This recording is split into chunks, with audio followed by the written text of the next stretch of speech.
Yun oh, kamusta mga kalapatid, mga kapatid, mga kaburo ko to. Check lang natin dito. Yan. Kasi si Ama naglagay ng ano natin, ng mga ibon. Nagbasketing. So all goods. Walang ibon. Tapos naset ko na rin yung ano natin.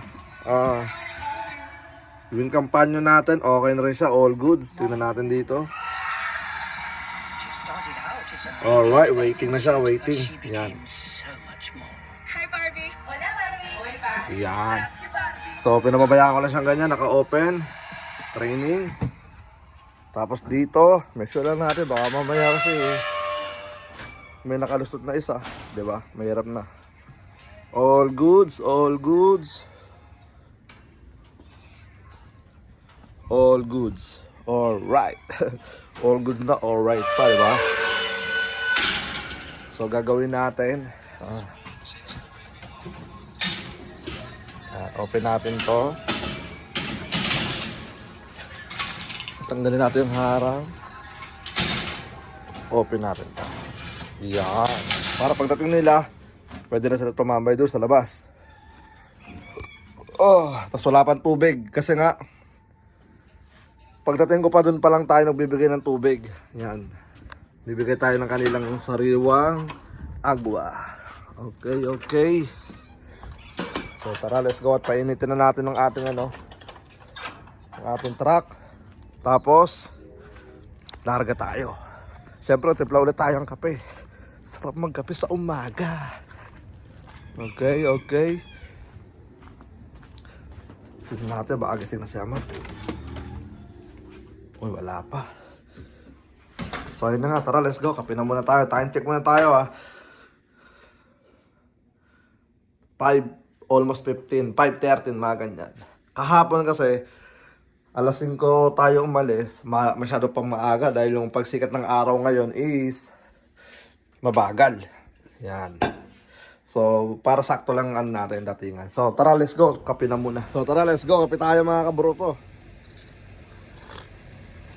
So, ito na. In-start ko lang. Yan. So, sakto, hindi masyadong malamig ngayon. All goods. Tapos, ito yung mga ibon natin. Yan.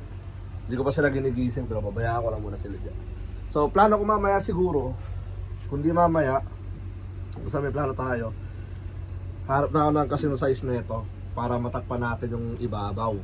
Para tanggalin ko muna to kasi all goods naman sa dalawang crates. Okay na yan kasi pagka sobrang luwag, napansin ko naghahabulan sila, pero pagka yung sakto lang, hindi sila naghahabulan. Alright. Tapos gagawa na rin tayo ng ano nila, ng painuman nila. Dahil lalayo na tayo. Kaya di ko pa sila pinapainom kasi nga malapit pa lang yun Wala pang isang oras, nandito na sila So all goods lang yun. Pero sa first race, ano natin, lalagyan na natin yan. Para syempre malayo na, buti na tayo ng mga Ngayon naabot pa lang tayo ng isang oras kalahating drive. Pero sa mga first, second, third, mga ganyan, na yan, long drive na yan. Naabuti na tayo ng mga 2 oras, mga ganyan, 3 oras. Kaya mga lang naman, tawag dito, taga-taga lang, Alright. And then, binaplano kong balikan tuloy, puntahan yung mag-ina ko sa 23, 24, doon ako magpapasko. Gugulatin ko sila. And then, update nga pala sa anak ko, okay naman. Nakalabas na siya doon sa hospital. Bumalik na sila sa Ronald House. So, minake sure lang na okay na yung oxygen ng anak ko. And then, yun nga, di pa siya pwede sumama sa mga bata-bata dahil nga kinimo siya. So, wala pa siyang immune system kaya ganun pa yung resulta. Pero all goods naman, tiwala lang tayo sa taas. Lahat may dahilan, may magbabago. And then, salamat sa lahat ng mga nakakaunawa. Yan. Na kahit sa sobrang busy, sa totoo lang, gusto ko sana mag-stay doon sa family ko. Pero may kailangan may naumpisahan tayo before kasi nagkaroon ng problema. So tapusin natin ang umpisahan natin, sobrang late na. Pero at least naabante na tayo finally. And then tuloy-tuloy na to. And then yun na, panahon na lang makapagpigil sa atin, kumbaga sa mga bad weather, mga ganyan. Pero tulad ng bukas, uulan yata bukas, nakita ako. And then sa Monday, maganda yung weather. Alright, so yun na nga, tara, let's go. Set up ko na to, tubusin ko muna yung kape. Tara, let's go. Almusal tayo. Yun, ito yung pinaka-paborito ko dyan. Yan. Alright. So, tara, let's go. Kain na tayo.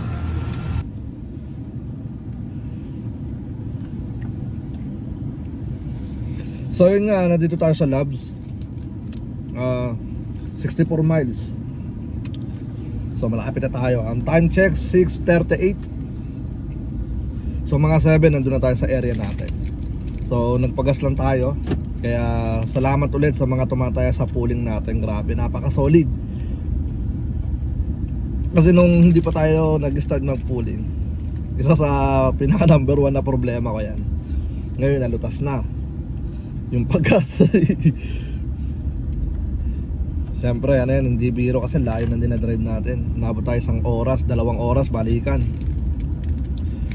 Tapos ngayon ang pinaka-good news, meron pa tayong almusal.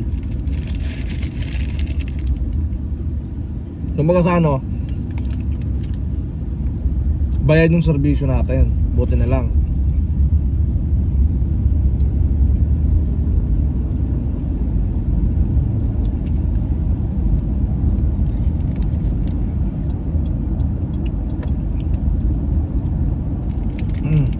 So yun na nga mga kaburo ko to. Bali maganda na. Kita nyo naman maliwanag na. So possible na 7, medyo maganda na yung araw. Tapos update ko kayo mamaya kung ano ulit yung hangin. Baka mabilis ulit, tingnan natin. Kaya kasi nagiging ano, nagiging mabilis, nagiging ano sila, nagiging blow home sila. Kumbaga tinutulak sila ng hangin pauwi talaga. Dahil nga yung course natin nasa gilid tayo ng karagatan. Kumbaga siguro mga abutin na siguro mga 5 to 10 miles dagat na yan. Gilid na yan, puro dagat. Kaya sobrang hangin sa area natin. Alright, so yun na nga, babalik ako kapag taka lang, labas muna tayo dito sa highway. Grabe, sarap na ito. Alright, so babalik ako kapag nandun na tayo sa Ponce de Leon, sa area kung saan tayo galing kahapon. Same place lang ulit. And then yeah, subukan ulit natin makipagkarera sa mga ibon natin na umuwi. Pero malabo yung mangyari dahil na manalo tayo. Dahil nga sanay na sila. Iba talaga kapag halos araw-araw ka nagtitraining, mas lalo silang nagiging ano, sanay na sanay sa sa paglipad. Kaya kapag masipag ka mag-training, ano tag dito, meron ka talagang chance na manalo sa club nyo.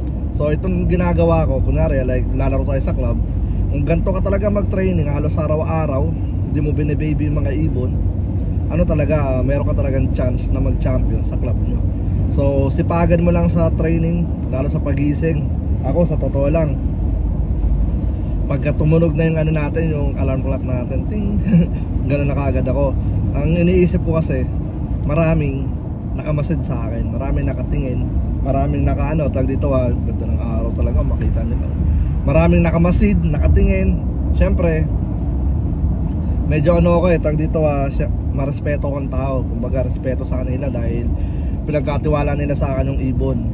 Pero yun nga, medyo tumanggal nga lang dahil nga yun nga nangyari sa itong mga nagdaan sa atin itong taon na to. Grabe, napaka-solid. Kitang-kita ng mga kaburukoto natin lahat ng mga pinagdaanan natin. Alam nila yan na transparent tayo. So yun na nga, tara, let's go. Bago pa magkaiyakan, drive na tayo.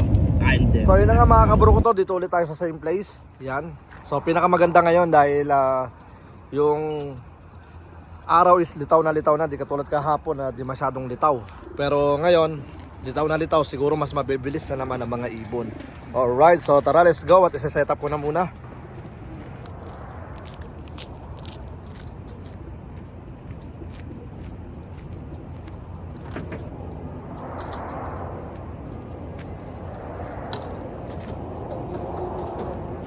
Time check, 7 o'clock ng umaga.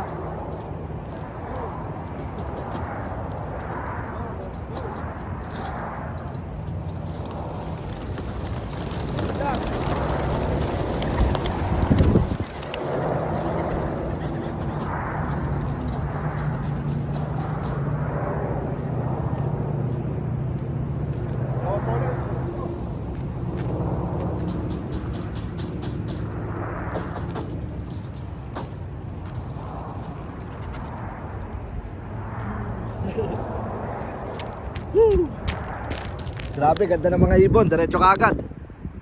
Ayun oh. So good luck sa mga ibon natin. Tara, let's go. 7 o'clock in the morning. Alright, so yun na nga. Bali yung ibon natin is pinakawalan na natin ng 7 o'clock in the morning. So palagay ko mas maganda yung uwian ng mga ibon ngayon dahil tag dito, litaw na litaw yung araw, di katulad kahapon. So palagay ko may mag-ano na naman dito 2K speed na naman siguro tong mga to. Grabe, napaka ano, tag dito, napakabilis. Kasi nga dahil yung hangin is papunta sa atin. So magkakaalaman to habang lumalayo. Dahil nga Monday, good luck sa activation race natin. And then sana makapagbayad na kaagad yung mga naka-entry sa atin para ano, tawag dito para makapag-race kaagad tayo. Kumbaga at least itong December maka first race man lang tayo. So tingnan natin yung ano natin, tawag dito magiging tawag dito activation race. So sana maganda yung maging resulta. And then dire-diretso na. Kasi kapag natenga yung mga ibon na naman, ang mangyayari is ano, tawag dito, ang mangyayari, magkakaroon ng ano, tawag dito, panibagong training na naman. Kailangan na naman na malapitan na naman. So matitenga na naman, mahihirapan na naman umuwi yung mga ibon. Dahil kapag ang ibon natenga ng ilang araw na naman, mawawala na naman sa kanila yung ano, yung pauwi. Ewan ko, ganun talaga kasi napapansin ko sa mga ibon. Basta natenga sila ng mga 5 days sa loob, wala silang ano, like training na naman, bumabagal na naman. Di katulad ng kapag halos araw-araw ka nagte-training, mas maganda, patibayan talaga. So ang mangyayari na lang is ang ano na lang talaga, tawag dito ang makakadali na lang talaga sa kanila si ano, si Mother Nature natin. Alright, so yun nga, sa mga hindi nakakauwi siguro dahil sa ano lang yan, tawag dito, nadali ng kalaban. Dahil lalo ngayon is a breeding season na ng mga ano ngayon, ng mga kalaban natin. So mas kailangan nila ng pagkain. So patibayan, yung mga nandito naman sa atin natira, ano na yan veterans na yan sila. Kumbaga nakakailag-ilag na yung mga yan, na marunong lang silang umiwas sa mga kalaban natin. Pero hindi pa rin natin masabi kapag ano, tawag dito nadali. May mga matatalino kasi talagang mga kalaban. Alright, so yun na nga, tingnan natin magiging resulta. Unahan ko lang muna to. Alright, okay, so meron ba tayong 3 miles na lang sa bahay, so 6 minutes. So dito lagi ako na-stuck, kaya ako nauna ng mga ibon. Grabe, pinipilit ko mauna sa mga ibon dahil gusto ko silang ma-videoan sa pagdating nila, para ma-videoan ko rin kung sino yung unang ano, papasok. So dito talaga, dito, ito bad trip itong ano na to. Lagi na lang ako na ano rito, na-stuck. Grabe. So wala pa mga ibon. So tingnan natin mga kaburo ko to kung mauuna na naman sila. Time check 8:11. So darating tayo doon ng ano 8:17. So mag green lang to, makakarating tayo ng 8:17. Pero kapag hindi pa, ay grabe. Wala pa naman dumarating. Kaka-check ko lang sa ano, sa wind kampanya. So sana bago tayo dumating, wala pa talagang dumarating. Kasi isa yan sa mga hinahabol ko minsan. Kaya napakabilis natin magpatakbo. Gusto ko mauna. Ang tagal tingnan nyo grabe So tara, let's go, update ko na lang kayo mamaya-maya kung may mauuna na naman. Ayun ang mga ibon, naikot pa. Pero may mga nag-clock na, grabe, napakalupit ang mga nag-clock.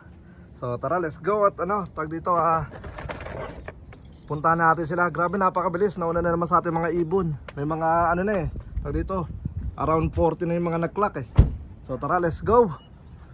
Alright mga kaburo ko to. So ito yung mga nagiging problema ng mga ano, tawag dito, mga pasaway.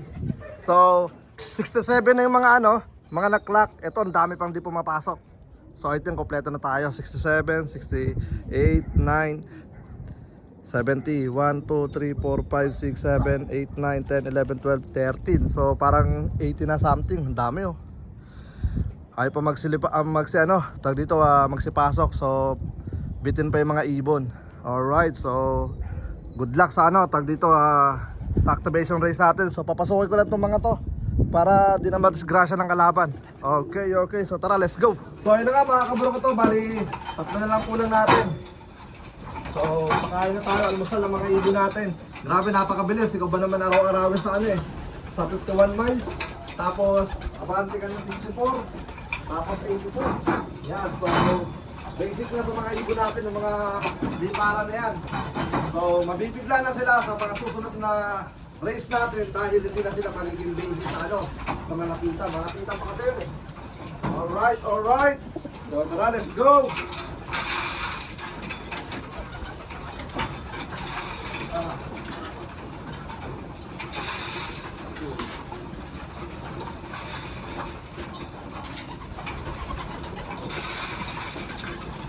And then, congrats nga pala kay ano, congrats nga pala kay anak namin, first place siya. Pero ang nanalo sa pooling natin, nanalo si ano, si J. Troy, DBT, parang ganon, sinukutan ko. Yan. Congrats nga pala. Bali, second place yung nanalo sa pooling sa $25.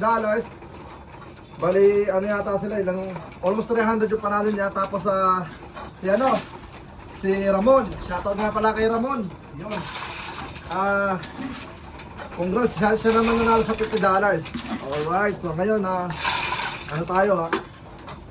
Ina-unli fooding ko to eh. Ina-unli fooding. Ina-unli feeding ko tong mga to. Dahil habang lumalayo, kailangan nila ng mas malakas na ano, na kainan. Alright.